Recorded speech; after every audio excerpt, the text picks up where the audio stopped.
गए। क्या हमने हासिल किया, क्या हमने खो दिया? पाया तो शायद कम ही, लेकिन बहुत कुछ खो दिया। शायद लगभग हम अपना स्वत्व सब खो चुके हैं, तब जाकर हमारी नींद खुली। और शायद हम अभी भी अर्ध निद्रा में हैं। हम अभी नहीं जागेंगे तो अपनी पहचान पूरी तरह खो देंगे। देखिए और मंथन कीजिए, संभल जाइए और बढ़ाइए अपनी संस्कृति संरक्षण की ओर एक कदम।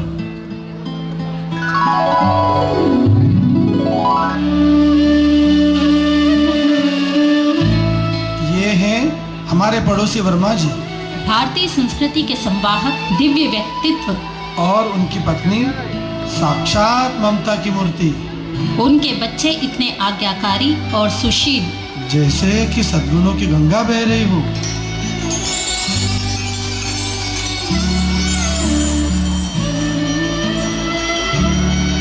प्रणाम माताजी। प्रणाम पिताजी।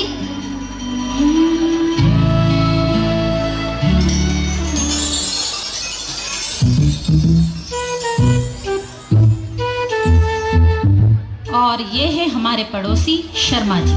विदेशी संस्कृति का भूत चढ़ा है इनके सिर पर। और उनकी आधुनिक पत्नी एकदम लापरवाह। उनके बच्चे सिर्फ जिद्दी, नकचढ़े और घमंडी।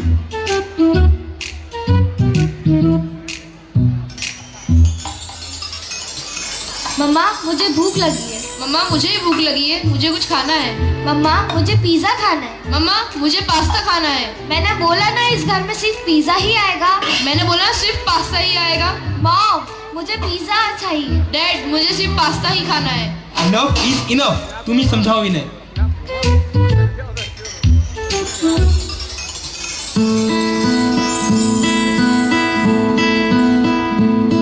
अब ये बच्चे बड़े होकर पढ़ाई के लिए स्कूल जाते हैं।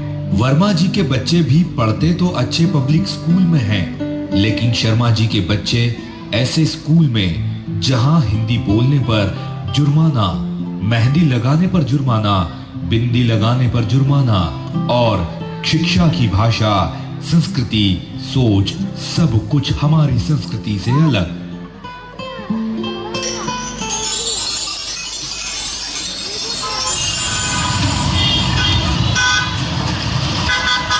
ये देखो पब्लिक स्कूल के बच्चों को कैसी बिंदी लगा रखी है। अगर हमारे स्कूल में लगा ले तो पनिशमेंट तो मिलती ही है। इनके हाथ तो देखो कैसी मेहंदी लगा रखी है। ऐसा लगता है जैसे कहीं कीचड़ में से गंदे करके लाए हैं। ए हेलो, व्हाट्स योर नेम? मैं शिवा। मैं नंदिनी। इनके तो नाम भी ऐसे ही है।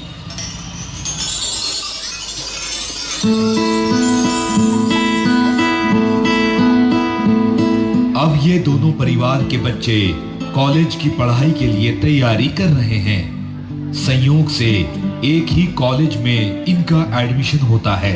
बच्चे बड़े हो गए हैं और परिवार में माता पिता बंधन मुक्त, लेकिन दूसरे परिवार में और ज्यादा दायित्व।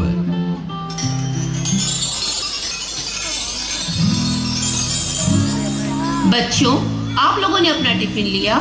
नहीं माँ, हम बाहर से खा लेंगे। रुको, मैं अभी ला कर देती हूँ। बच्चों, पढ़ाई कैसी चल रही है? अच्छी पिताजी। ये आपका टिफिन और ये आपका टिफिन। और हाँ, बाहर का खाना बिल्कुल मत खाना। बाहर का खाना सेहत के लिए हानिकारक होता है। और चलो, हम तुम्हें कॉलेज छोड़ने चलते हैं।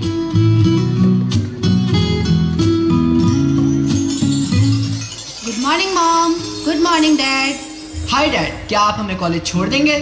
हो सॉरी बच्चों, मुझे मीटिंग के लिए लेट हो रहा है।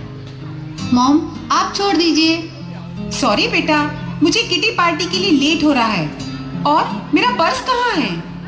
ओके मॉम, मैं अकेले चली जाती हूँ। और हाँ, मुझे आते टाइम लेट हो जाएगा, सो डोंट पैनिक। और मुझे क्रेडिट कार्ड और कार की चाबी दे दीजिए। ओके, वो बैग के पास रखी है, जाओ ले लो। Thank you mom. Oh no no no no no, मेरा हेयर स्टाइल खराब हो जाएगा।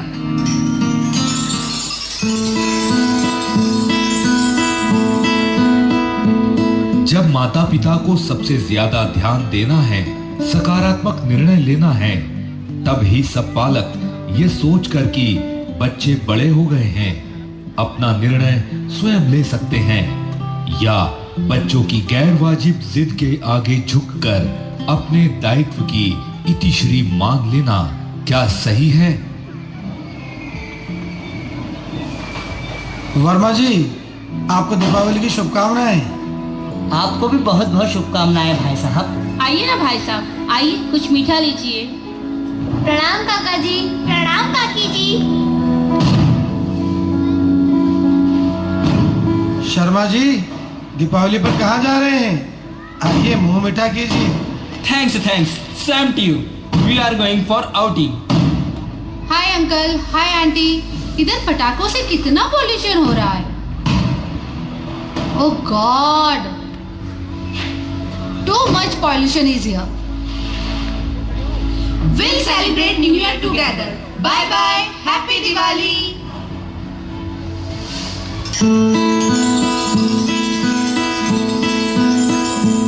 वैसे तो शर्मा परिवार मिलने जुलने में कोई रुचि नहीं रखते, लेकिन आमना सामना होने पर भी शर्मा जी बिजी हैं कहकर टाल जाते हैं।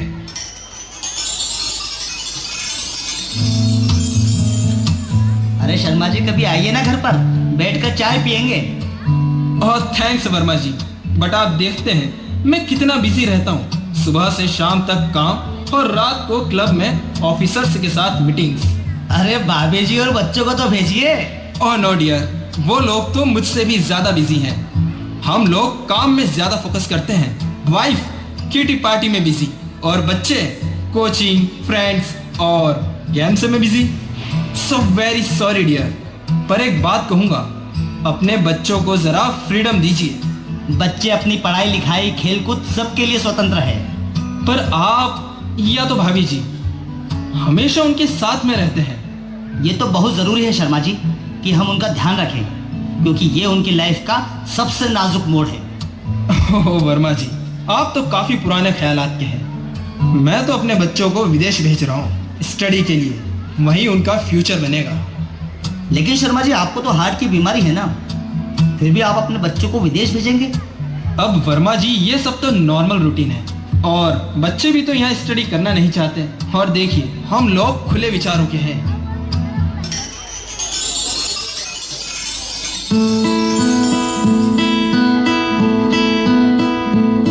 शर्मा जी के बच्चे पहले बेंगलोर और फिर यूके पढ़ाई के लिए जाकर वहीं सेटल हो जाते हैं।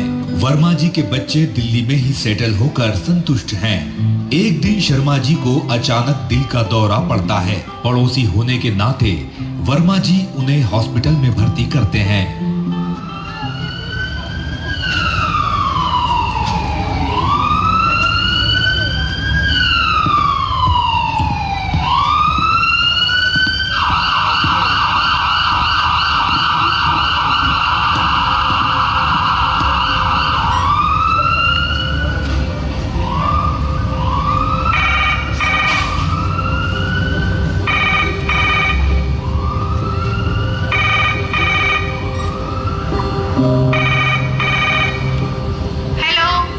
बेटा, तुम्हारे पापा को हार्ट अटैक आया है। मैं यहाँ बहुत अकेली हूँ, प्लीज तुम जल्दी आ जाओ। नो मॉम, मेरा आना इम्पॉसिबल है। मैं यहाँ अपने कॉलिग्स के साथ रहती हूँ, बहुत प्रॉब्लम है। मैंने नकुल को भी फोन लगाया था, पर वो भी फोन नहीं उठा रहा है। मॉम, यहाँ सांस लेने की भी फुर्सत नहीं है, और आपको फोन की पड़ी है। और नकुल, उसका मुझे नहीं पता। मॉम, मैं भी नहीं मिल पाती हूँ उससे। तो प्रिया, तुम्हारे पापा बहुत सीरियस है, प्लीज ट्राई टू अंडरस्टैंड। तुम सब जल्दी आ जाओ। और मॉम, जो भी ट्रीटमेंट करेंगे वो डॉक्टर्स करेंगे, मेरा वहाँ क्या काम है। और आपकी तो इतनी सारी फ्रेंड्स हैं, किसी को भी फोन करके बुला लीजिए। बेटा, अगर मुझे पता होता तुम बाहर जाकर इतने हार्टलेस हो जाओगे तो मैं तुम्हें कभी विदेश नहीं जाने देती। ओह मॉम, आप इतनी सी भी सिचुएशन मैनेज नहीं कर सकती। और नकुल भी अपनी पसंद की लड़की के साथ रह रहा है, खुश है। अब हम इंडिया शायद कभी ना आए। So bye bye. आप मुझे फोन करके तंग मत करना, because we don't have time.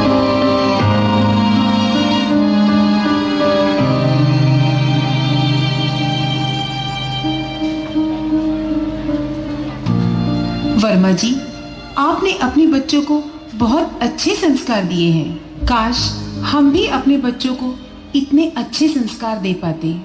आज हम अपने बच्चों के होने के बावजूद भी अकेले रह गए हैं। काश वर्मा जी, हमने भी अपने बच्चों को आपकी तरह संस्कार दिए होते तो हमें ये दिन नहीं देखने पड़ते।